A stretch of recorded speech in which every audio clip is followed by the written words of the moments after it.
Good evening, it's the phenomenal STEMist. How are you guys?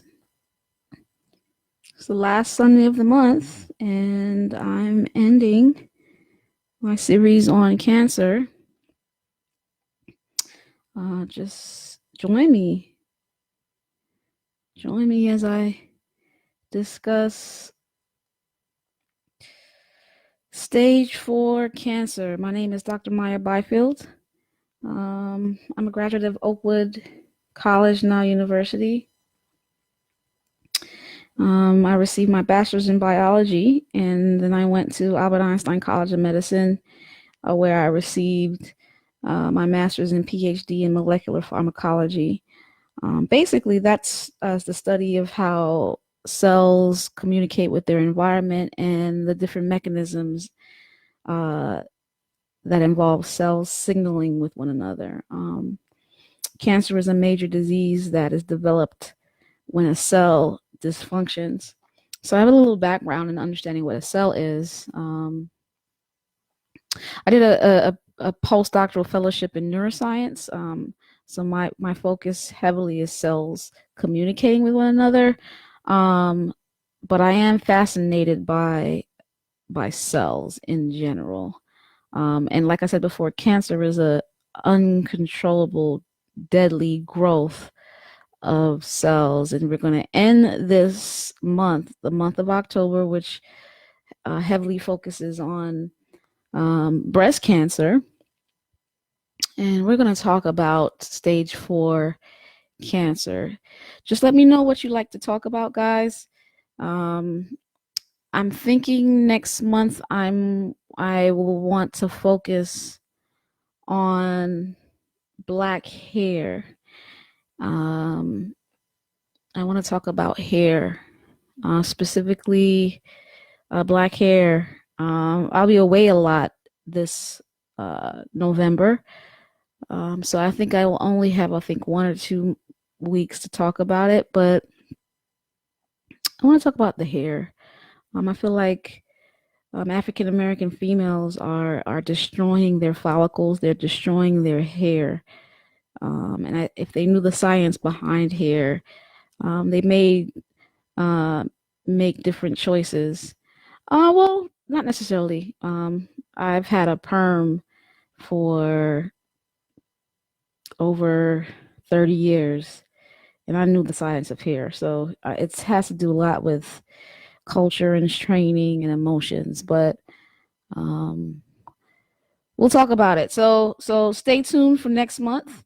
Phenomenal STEMist. We're going to talk about hair. If you have any ideas as to what you want to discuss, please feel free to let me know. But like I said before, we're ending this series discussing stage 4 cancer. Just to remind you, stage cancer is um, growing uncontrollably, whether you are a epithelial tissue, that's the most common type, carcinomas, breast carcinomas, and gastrointestinal carcinomas.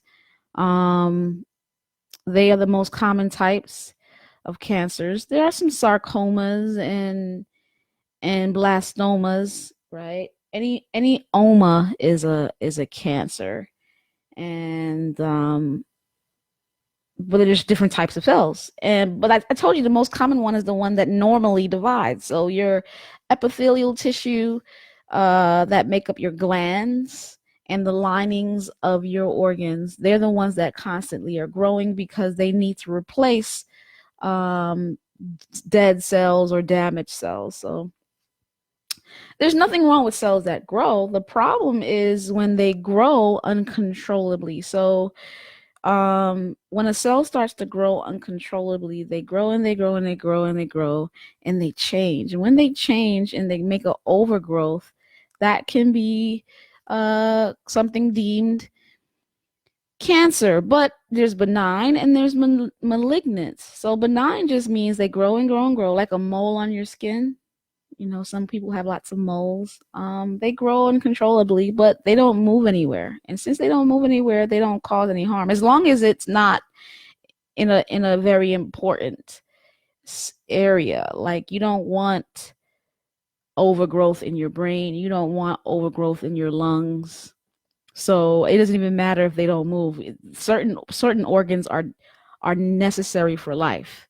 And if they're necessary for life, you don't want overgrowth. But like a breast, breasts are important for sexual stimulation and breastfeeding of children, but pretty much that's it. It's not necessarily essential for life. So if a cancer starts to grow uncontrollably there and stay there, it's not really dangerous. The problem is it doesn't decide to stay there. See, when it starts to leave,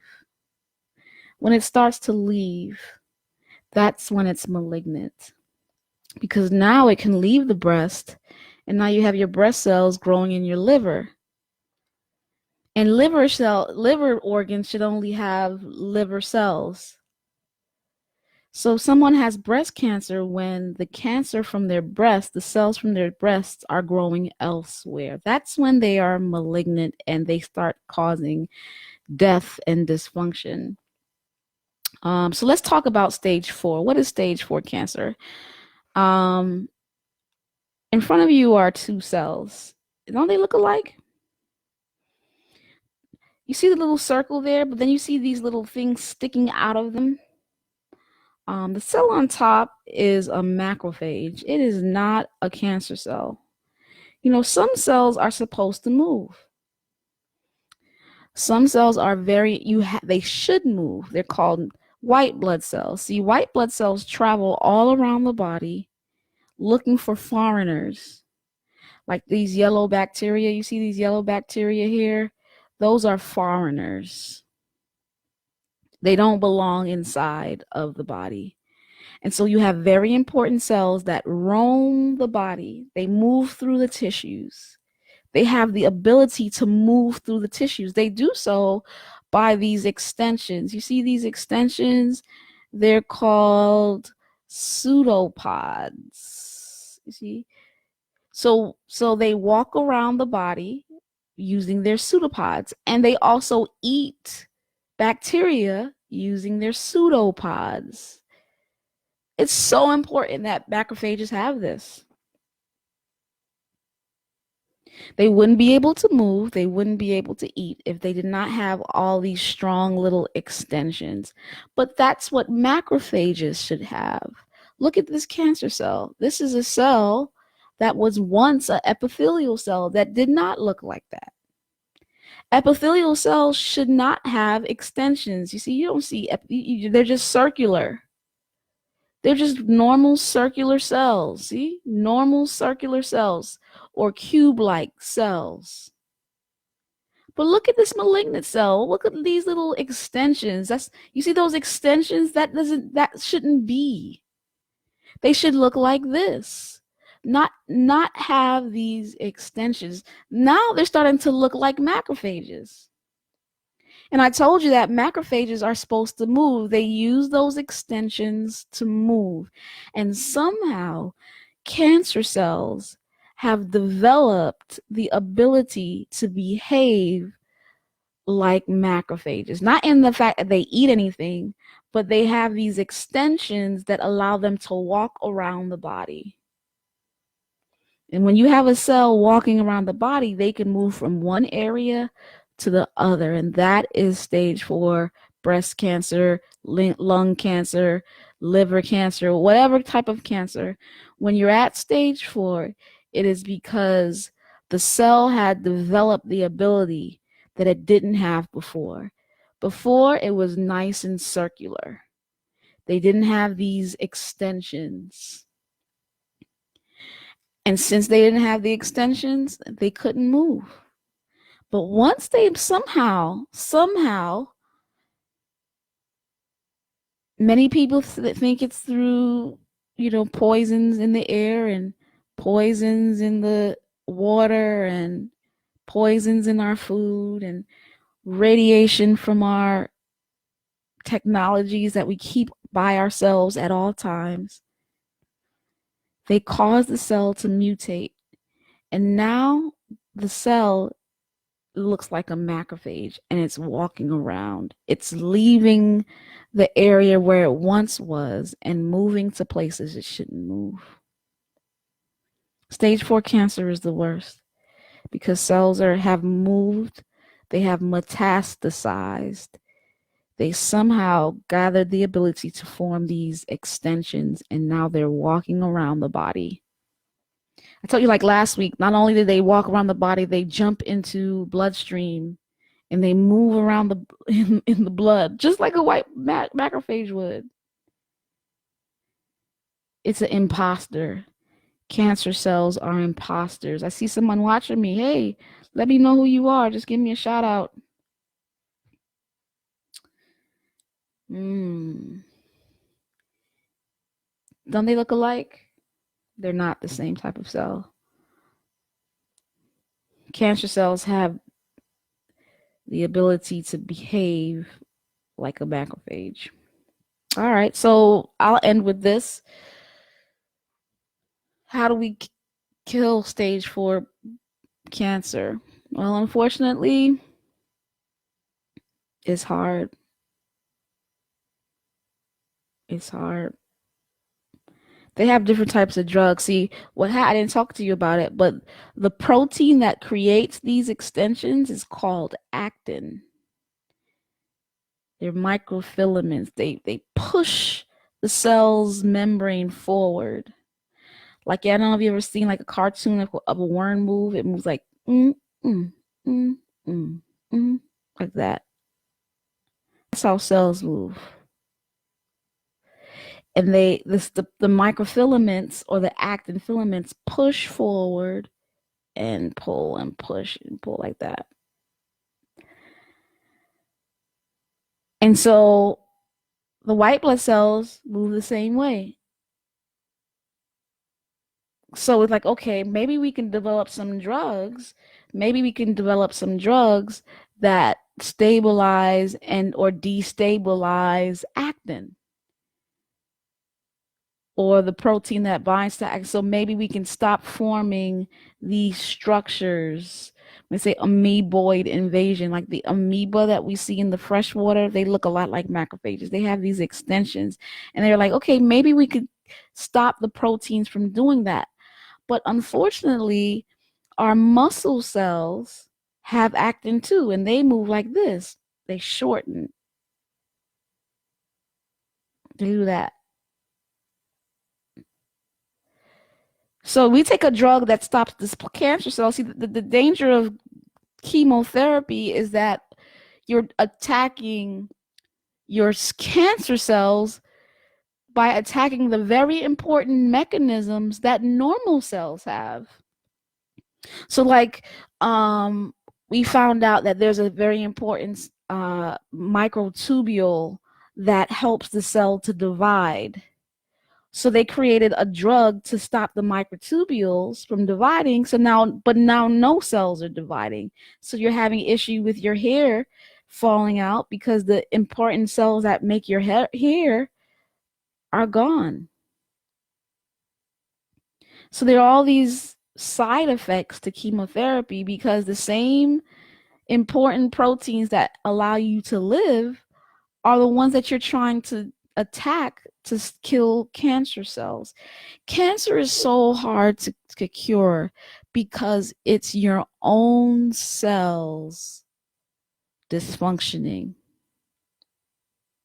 It's not like, invading cells like bacteria or, other types of foreign agents coming in us and then we can attack them because they're different from us. Cancer is our own cells deciding, instead of looking normal, looking like another type of our own cell. So if you try to kill off these microfilaments, right, to stop the cancer cell from moving, then you're going to kill off the macrophages and stop the macrophages from moving. So a lot of people who are in stage 4 levels, they have immune system issues. You can't, got to be careful with them because the drugs that they're taking are trying to kill the movement of cells. So every cell that's supposed to move, like your macrophage, They can't move either. And then bacteria will come in, and nobody's there to fight off the bacterial infection, because while you're killing your cancer cells, you're killing your macrophages. People saying, oh, why haven't we found a cure for cancer yet? We don't even know how normal cells work yet. I feel it's kind of arrogant. We don't know how normal, we're just beginning to understand how regular cells work. And now you're asking us to cure cells that we don't even understand how normal things work, much less how dysfunctional things work. It's not as easy as people say it is. So, like I said before, these are the different types of drugs that people are starting to come out with trying to, cure stage 4 or really treat stage 4 cancers. But it's you're basically killing one cell and killing your all your other cells. Yeah.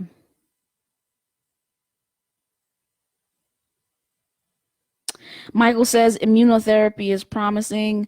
Um, that's what they're trying to do. They're trying to create antibodies that attack the specialized proteins that they're trying to see, they're starting to see only found in cancer cells.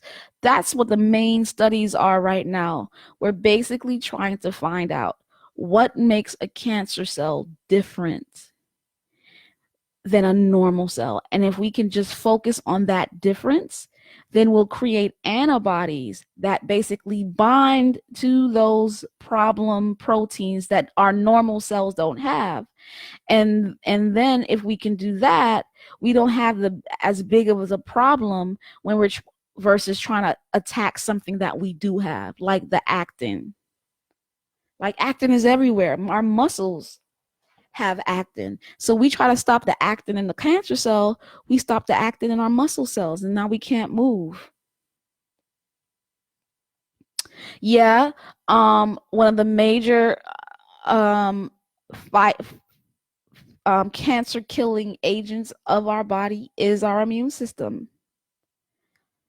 I think a lot of us have the risk of cancers, but because we have robust immune systems, their job is to fight off foreign or problematic cells. Do you know that your cells actually kill themselves? Like when a cell starts to become cancerous, if the body is working right, the cancer cell will commit suicide. It's called apoptosis. And specialized proteins recognize that the cell is becoming cancerous and trigger cell death. The problem is what happens when we damage our cells to the point with those very important, we call them tumor suppressors. Those proteins start getting dysfunctional. That part of our DNA, why do we get skin cancer? Well, we're always in the sun, and the sun will damage our DNA, which is the information that creates these proteins. And so now the DNA is damaged, making bad tumor suppressors, and they're not working anymore. And when one cell should have committed suicide, it can't, because the very important protein that was supposed to trigger that is damaged. But you're right, Michael. Trying to increase the immune system to fight off cancer is a new wave. However, the risk is you develop autoimmune disease, because what happens when your immune system is so overactive that it starts to target normal cells. Yeah. Michael says a lot of kiddos we see in the clinic have genetic defects like trisomy 21, which makes them susceptible to leukemia. Interesting. Leukemia is the overgrowth of white blood cells. So white blood cells should not be you should not have a lot of white blood cells in your bloodstream. You should really have a lot of red blood cells. Those are the cells that carry oxygen all over your body. White blood cells should only be at a moderate number. And if you're sick, then your white blood cells will divide, and basically sorry, let me get let me stop this share here so I could talk to you guys. Um, yeah. Basically, it will um, fight off infection if it's a lot, but if it's a little, then it won't do that. Yeah. Anybody else had any points to make? Hey, Leon, thanks for joining. Thank you guys for joining. I really enjoyed talking about cancer this month. There are a lot of people who passed this year from my church of cancer. Unfortunately, I'm not going to name any names, but I wish the family, well. The families of the deceased. I mean, a lot. Maybe like four or five people in my church in the past 2 years have passed of different types of cancer. The most common types of cancer are breast cancer. Once again, because it's the epithelial gland tissue in the breast that normally divides anyway, and colon cancer, epithelial tissue lining the colon, lining the gastrointestinal tract. They start dividing uncontrollably. What causes cancer? Nobody knows. I really believe that we have a lot of carcinogens in our environment. I think what we're eating, what we're drinking, the water that we're drinking, the atmosphere. I went to an environmental conference in the summertime, and the things that they were talking about that we're putting in the air. I mean, I don't think like there are companies that put off fireworks. We don't even think about this, right? But think about you know where you guys live. When people put out fireworks, those are explosions. You're like, oh, that's so cool. Oh, that's so beautiful. Fireworks are explosions, and they're placing explosions sometimes twice a day or more, every single day, putting explosions in our atmosphere. And those explosions will release toxic chemicals in the air. And we take our children to watch these things. And I know it's fun, all due respect to July 4th. And I didn't really understand this, but those same companies, when they give off explosions, they send drones or other types of um, devices in the air, and they collect the air samples. And you should see the types of chemicals that are in the air, and we breathe that in, right? You should see the type of chemicals that are in our water, and we drink that. We burn our foods. We place hormones in our meats, right? One of the major causes of cell growth is hormones. Remember that was stage one, if you remember. If you go back, those of you who missed stage one, it was hormones that tell the cell to grow. I'm a meat eater. And no judgment to the meat eaters, but I know that that's something that I have to curb a little bit because of what hormones do to our cells. Hormones make our cells grow. People who are in postmenopausal, you have to think about it, before you start taking these hormonal replacement therapies, right? Because you're increasing hormones in your bloodstream. Young girls who are taking birth control, women putting their children on birth control right away because they think their children are sexually active or other reasons. You're putting hormones in your children's body. You're messing with the hormonal balance of your children. You're putting these devices on your face, in your ears, on your body. where there are cells that are constantly dividing. Can we say for sure? I'm not going to say anything for sure. All I know is when you damage DNA and DNA starts to um, mutate and lead to mutated proteins, and those proteins probably were very important in tumor suppression. There are cancers everywhere. My cat, I just found out my cat has a tumor. My animal has a tumor, and I don't know why. I mean, he's old. He's almost 15. But I'm thinking about like the tap water that I give him, or I don't know. My point is, I think cancer is mostly environmental. What we smell, what we breathe, what we drink, what we eat. Yeah. Yeah, Leon, I've been talking about it all month. So if you want to check out, the other three months, I basically did the 4 stages. Stage 1, stage 2. Just to recap, those of you who missed it, stage 1 is just growing uncontrollably. If you catch it, that's great because they haven't gone anywhere. Stage 2, same thing. They're just growing a little bigger.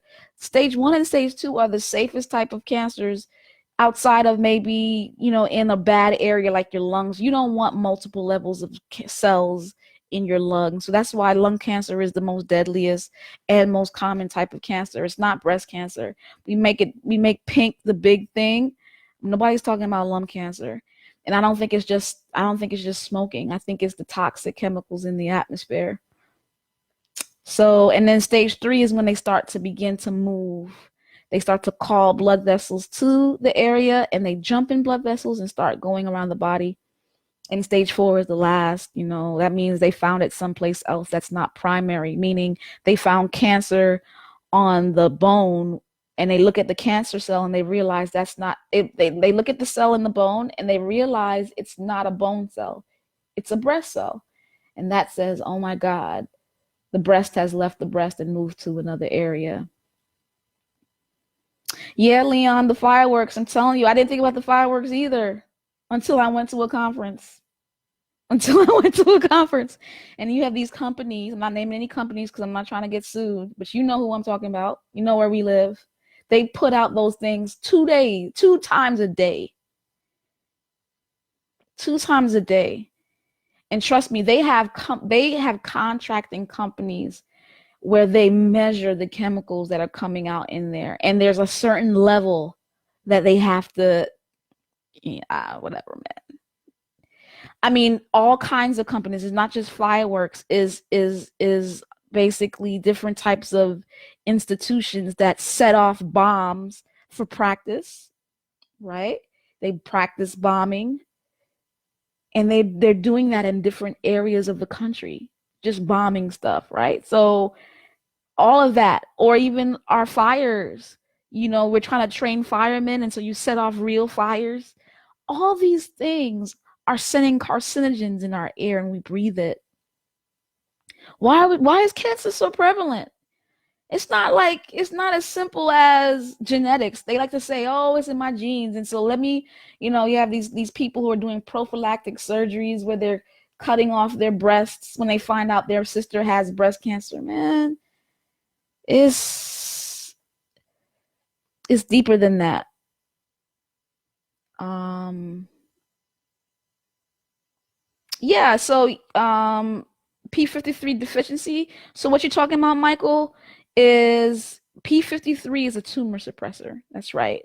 So there are certain genetic defects that do lead to breast cancer. It's usually when there's a problem with tumor suppression. All those proteins that are supposed to be looking around, are inside the cell. The cell realize that it's toxic, it's about to divide uncontrollably, and then there are very important tumor suppressors that say, listen, we got to kill this cell. But if those tumor suppressors are deficient, yes, genetically that's a problem. Or proto-oncogenes, meaning there's some cell proteins that are active too much. Their normal levels help our cells to divide, but when we start to see in certain diseases where those proteins are hyperactivated, well then yeah, that's going to be a genetic cause of cancer. But the majority of cancers aren't genetic. It's environment. It's what we do to our body, where we place our body, or where people place certain chemicals near our body. Yeah. Yep. Thanks, guys. I really enjoyed the conversation. The last 3 weeks, I didn't get much conversation, so I really appreciate you joining. Serge, thanks for joining. I'm glad you found this informative.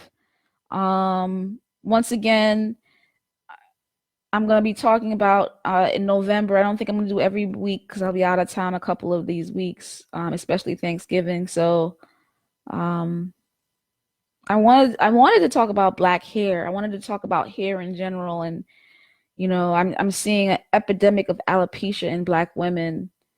And it's based on what we do to our hair. We're not losing our hair because of genetics, just like we're not getting cancer just because of genetics. Like, genetics is not the major cause. I know we want to perpetuate that, and so we get, it's like, oh, maybe it's female pattern baldness that runs in my family. Black women are losing their hair because of how they treat their hair, the things that they're putting on their hair. So I really want to do that. But I probably will only have one opportunity to do that. So let me know if there are other things that you guys want to talk about scientifically, the different causes. And if I can help in any way, I will. My name is Dr. Maya Byfield. Follow me on YouTube. Subscribe to my YouTube channel, guys. Like my page on Phenomenal STEMist. I am the Phenomenal STEMist. Have a good night.